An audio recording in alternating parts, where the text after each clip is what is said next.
बहुत जरूरी ना हो तो अपने घरों से बाहर ना निकलें। ये चेतावनी कोरोना की वजह से जारी नहीं की गई है, बल्कि बात कुछ और है। पाकिस्तान में इन दिनों विदेशी दूतावास अपने नागरिकों और स्टाफ मेंबर से सावधानी बरतने की अपील कर रहे हैं। 23 दिसंबर 2022 को पाकिस्तान की राजधानी इस्लामाबाद के रेड जोन में एक आत्मघाती हमलावर ने खुद को उड़ा लिया था।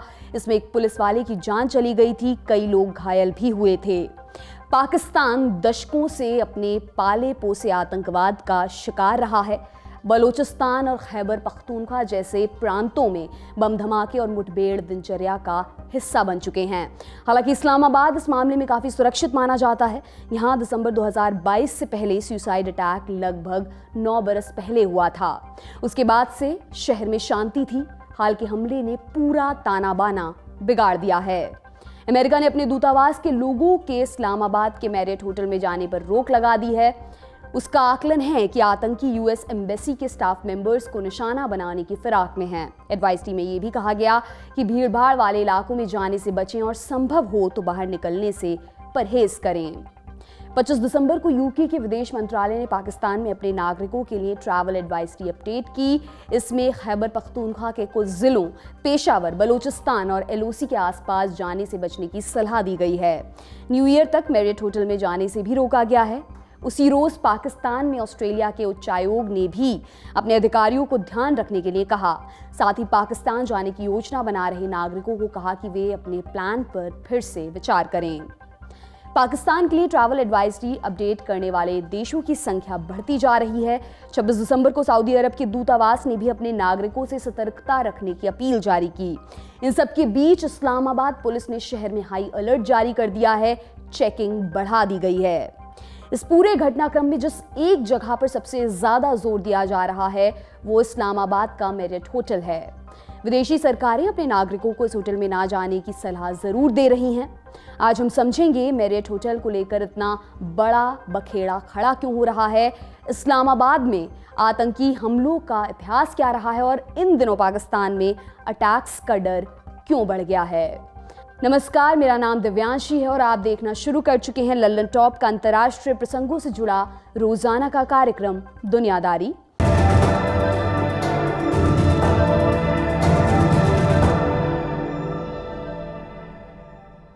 आज हम इस्लामाबाद में टेरर अटैक की आशंका पर विस्तार से बात करने वाले हैं। पहले इतिहास के कुछ पन्ने पलट लेते हैं।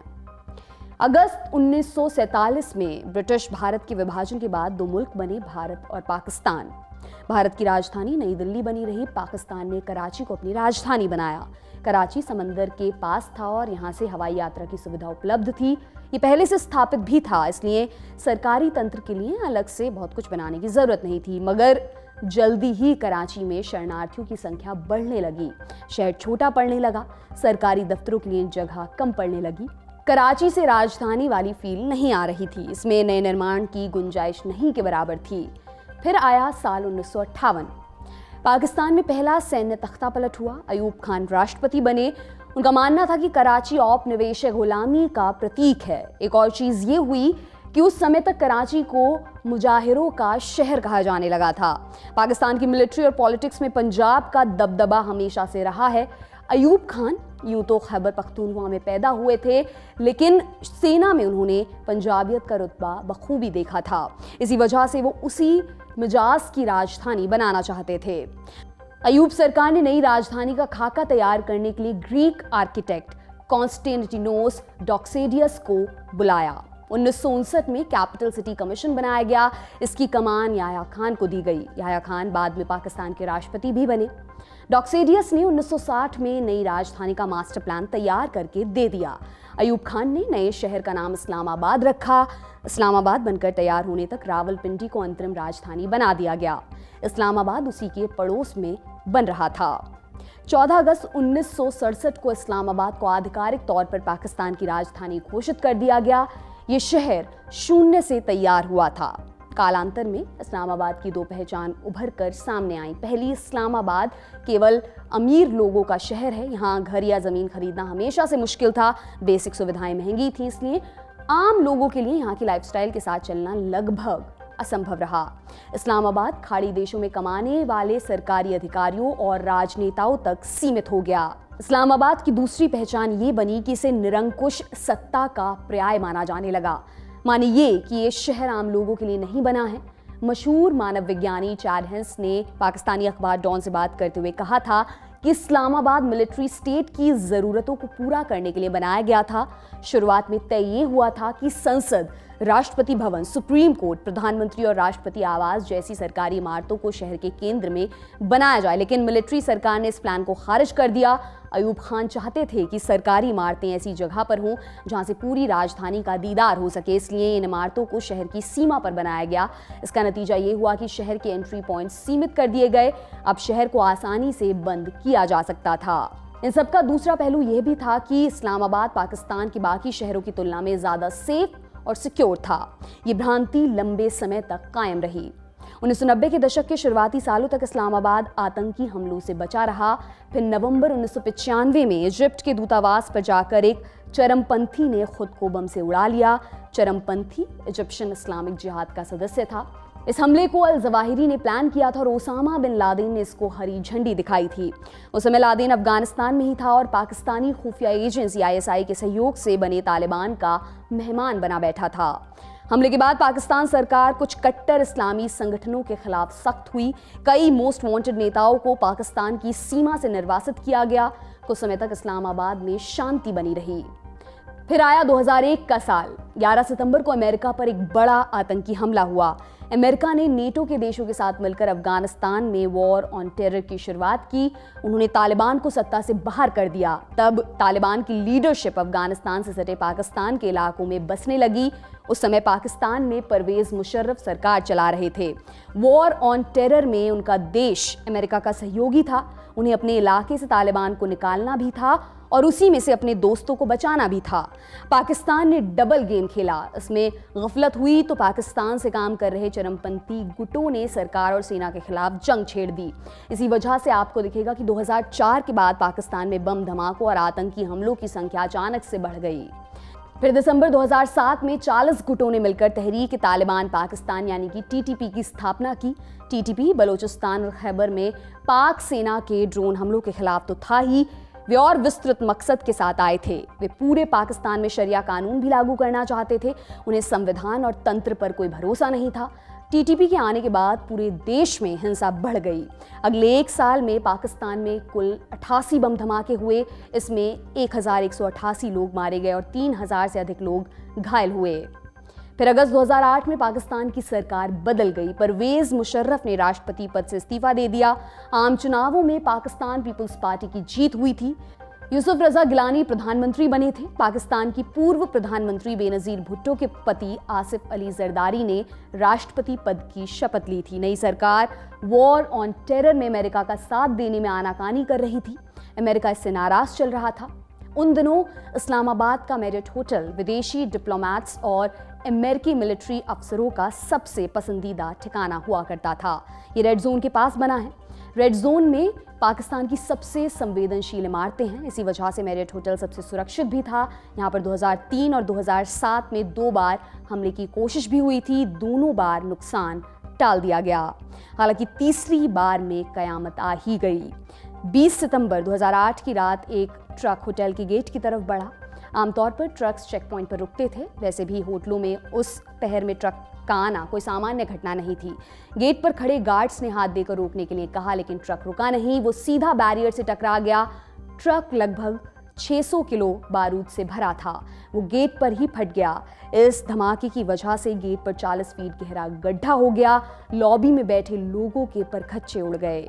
हमलावर का इरादा ट्रक को इमारत के करीब लेकर जाना था, लेकिन वो इसमें कामयाब नहीं हो पाया। इसी वजह से नुकसान कम रहा।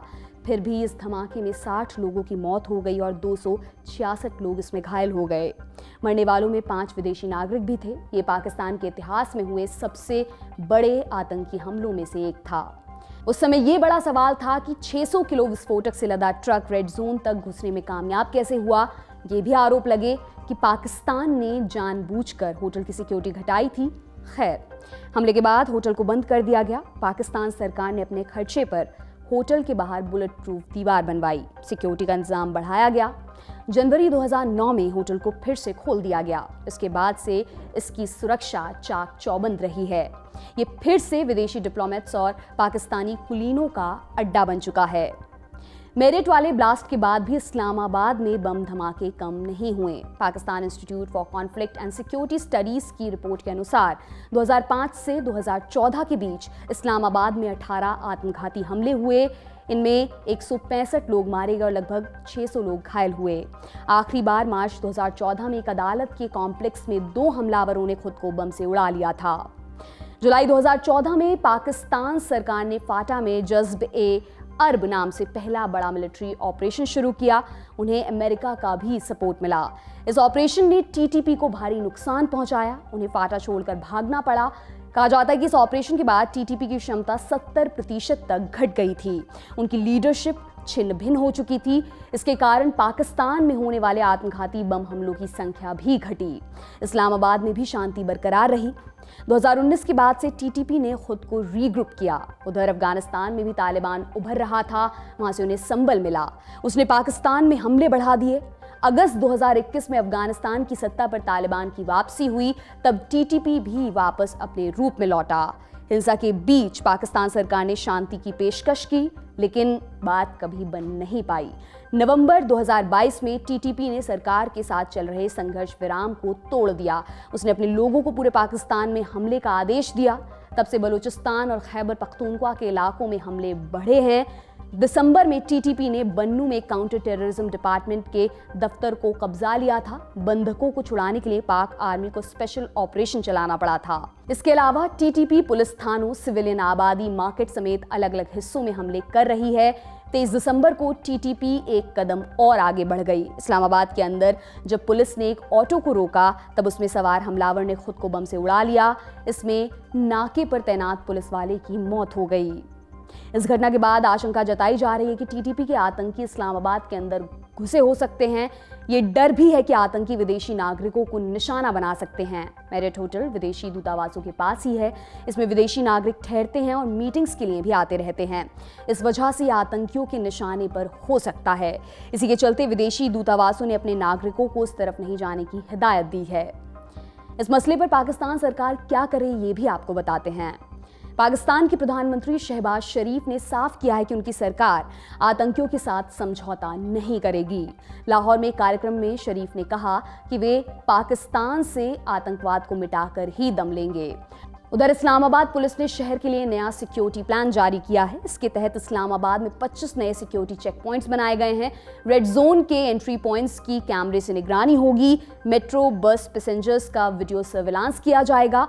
सभी नागरिकों को अपना आईडी कार्ड साथ लेकर चलने के लिए कहा गया है। इसके अलावा पुलिस होटलों और संवेदनशील जगहों पर छापेमारी भी कर रही है।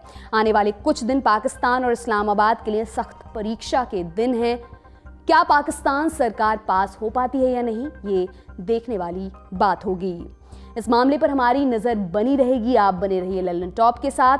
आज का दुनियादारी यहीं पर समाप्त होता है। कल फिर आपसे मुलाकात होगी। इसी उम्मीद के साथ विदा लेती हूँ। शुक्रिया। शुभ रात्रि।